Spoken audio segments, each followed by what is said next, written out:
সবচেয়ে বড় কথা হলো আমরা যে 11 মাস আমরা আমরা পানাহারের মধ্যে আমরা ব্যস্ত থাকি, সেখানে আমাদের যেই দেহ, মানব দেহ যেটা আছে সেটাই বেশি শক্তিশালী থাকে। কিন্তু মানব আত্মা যে আল্লাহ যে মানুষের ভিতরে একটি আত্মা রেখেছেন, রূহ রেখেছেন, সেই রূহটা তো ফেরেশতাদের মতোই আল্লাহওয়ালা, আল্লাহকে চায়, আল্লাহ জিকিরকে চায়, আল্লাহর ইবাদত বন্দেগী করতে চায়।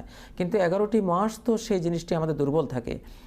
সেই জন্য রমাদান মাস আমাদের সামনে এসছে আমাদের রূহকে শক্তিশালী করার জন্য, আত্মাকে সবল করার জন্য।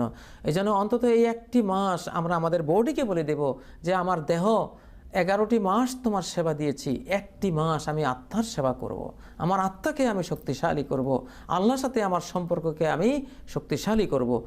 সেই জন্যই রমাদান মাসে সারা দিন রোজা রাখা, রোজা রেখে ভালো কাজ করা, তিলাওয়াত করা এবং রাত্রে কিয়ামুল লাইল করা, তারাবির সালাত পড়া, তাহাজ্জুদ পড়া, তিলাওয়াত করা, জিকির আজকার করা।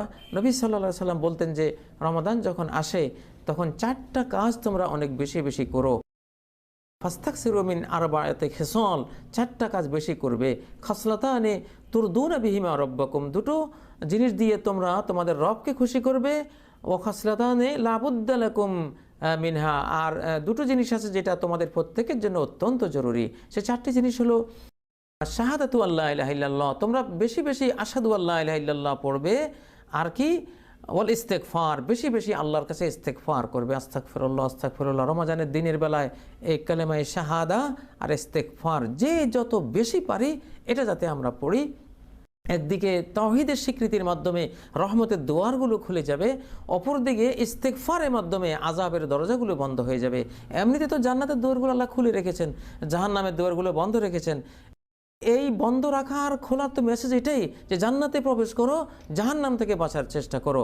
আর জান্নাতে প্রবেশ করার জন্য সবচেয়ে বড় উপকরণ হলো আশহাদু আল্লা ইলাহা ইল্লাল্লাহ, আর জাহান্নাম থেকে বাঁচার সবচেয়ে বড় উপকরণ হলো ইস্তেগফার, আল্লাহর কাছে ক্ষমা চাওয়া।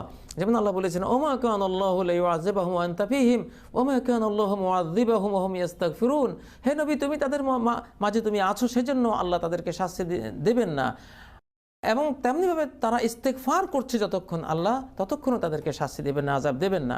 এগুলো দুটো বিষয়, কালেমায়ে শাহাদা এবং ইস্তেগফার বেশি বেশি করা।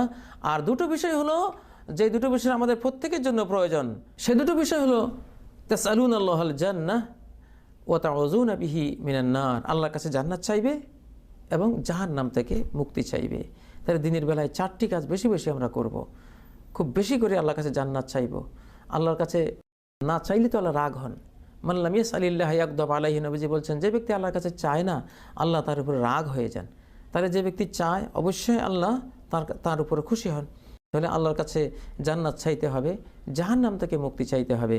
নাসিরুদ্দিন আলবানী একটি সহিহ হাদিস বর্ণনা করেছেন, যেই ব্যক্তি মান সাআলাল্লাহাল জান্নাতা, যে ব্যক্তি আল্লাহর কাছে জান্নাত চাইবে সাবা মাররাতিন, 7 বার যদি সকালবেলায় সে আল্লাহর কাছে জান্নাত চায়, জান্নাতও তাকে কামনা করে যে হে আল্লাহ এই বান্দাকে আমাকে দান করুন।